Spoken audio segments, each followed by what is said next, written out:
بسم اللہ الرحمن الرحیم۔ السلام علیکم ورحمۃ اللہ وبرکاتہ۔ دوستو، آج آپ حضرات کی سامنے نماز کی تعلق سے چند مسائل پیش کر رہا ہوں۔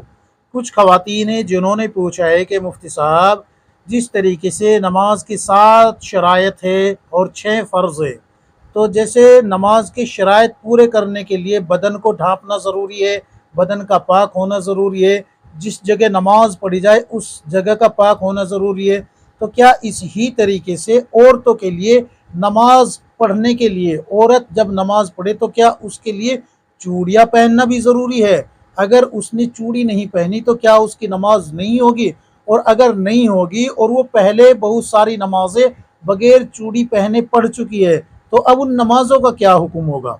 ایک مسئلہ تو یہ۔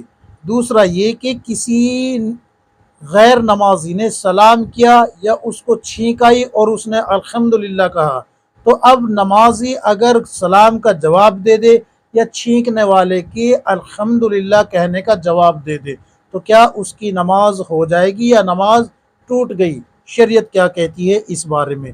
اور تیسرا سوال یہ کہ کسی سے رسول اللہ صلی اللہ علیہ وسلم کا نام سنا اور نام سننے کے بعد نماز کی حالت میں درود شریف پڑھ دیا، تو اب نماز کا کیا حکم ہے؟ تو یہ 3 مسئلے آپ حضرات کی خدمت میں پیش کر رہا ہوں۔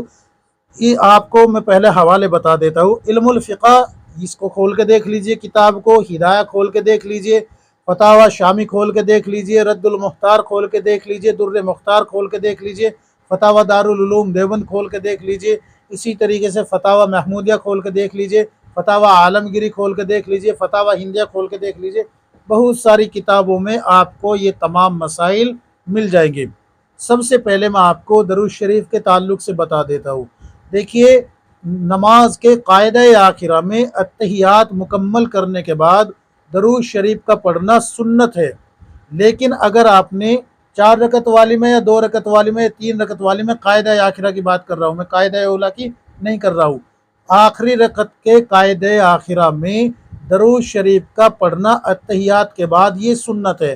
اس کے علاوہ آپ نے نماز میں اگر کہیں بھی درود شریف پڑھا تو آپ کے اوپر سجدہ سہو واجب ہو جاتا ہے۔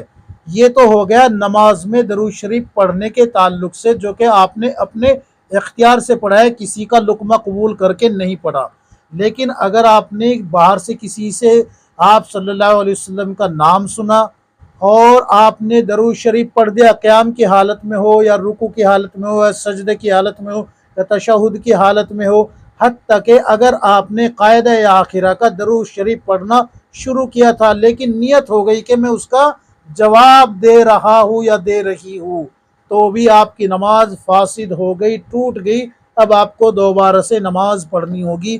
اسی طریقے سے مسجد کے اندر اگر امام صاحب قرات میں محمد الرسول اللہ اس آیت کو پڑھے اور مقتدی پیچھے سے کوئی لقمہ دے، یعنی کہ درود شریف پڑھ دے، اس آیت کو سن کے درود شریف پڑھ دے، اب چونکہ یہ لقمہ کہلایا جائے گا، اور لقمہ جو ہے دینے سے، یعنی کہ لقمہ دے نہیں رہے بلکہ وہاں پر درود شریف پڑھ رہے ہیں، تو اس طریقے سے بھی نماز فاسد ہو جائے گی مقتدی کی بھی۔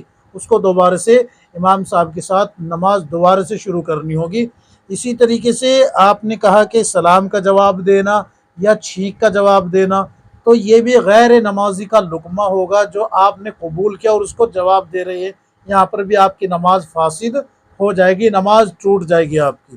آپ کو دوبارہ سے نماز پڑھنی ہوگی، سلام کا جواب دینے پر بھی اور چھینکنے والے کے الحمدللہ کہنے پر، الحمدللہ کہنے کا جواب دینے پر بھی آپ کو جو ہے نماز کی حالت میں اگر آپ نے جواب دیا ہے تو نماز دوبارہ سے پڑھنی ہوگی، نماز آپ کی ٹوٹ گئی۔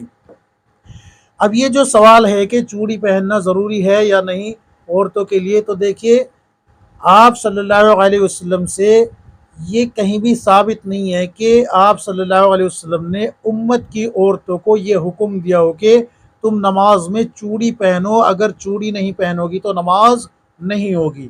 نماز کے 7 شرائط ہے، جیسے کہ آپ نے خود سوال میں کہا ہے، اور 6 فرائض ہے۔ نہ 7 شرائط میں کہیں ثبوت ملتا ہے کہ یہ سطر میں داخل ہو، اور نہ ہی فرائض میں ملتا ہے کہ ان کو پورا کر کیے بغیر جو ہے آپ کی نماز نہیں ہوگی۔ یہ عورتوں کی بنائی ہوئی جہالت ہے، نیری بکواس ہے، شریعت سے اس کا کوئی تعلق نہیں ہے۔ جو لوگ یا جو عورتیں اس کو شریعت کا حکم سمجھتی ہے ان کو اپنی اصلاح کرنی چاہیے۔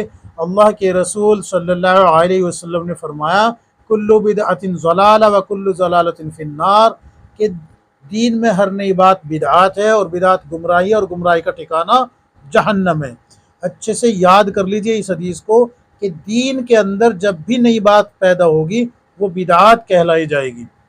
یاد رکھیے دین کے اندر نئی بات، اب یہ چوڑی کا پہننا عورتوں نے اپنے اوپر خود واجب کر لیا ہے، فرض کر لیا ہے، تو یہ بدعات ہے اور یہ گمراہی کی طرف لے جانے والا عمل ہے۔ البتہ اگر آپ زینت کے طور پہ پہننا چاہتی ہیں تو بالکل اجازت ہے، لیکن شریعت کا حکم سمجھ کے پہنے کے نماز پڑھنی ہے تو چوڑی پہننی پڑے گی، نہیں پہنے گی تو نماز نہیں ہوگی، یہ نیری بکواس ہے، اس کا حقیقت سے کوئی تعلق نہیں، شریعت سے کوئی اس کا تعلق نہیں ہے۔ حوالے میں آپ حضرات کے سامنے پیش کر چکا ہوں، امید ہے کہ آپ کو یہ تمام مسائل سمجھ میں آ گئے ہوں گے۔ اللہ تبارک و تعالی ہم سب کو کتاب و سنت کے مطابق زندگی گزارنے کی توفیق عطا فرمائے، آمین یا رب العالمین۔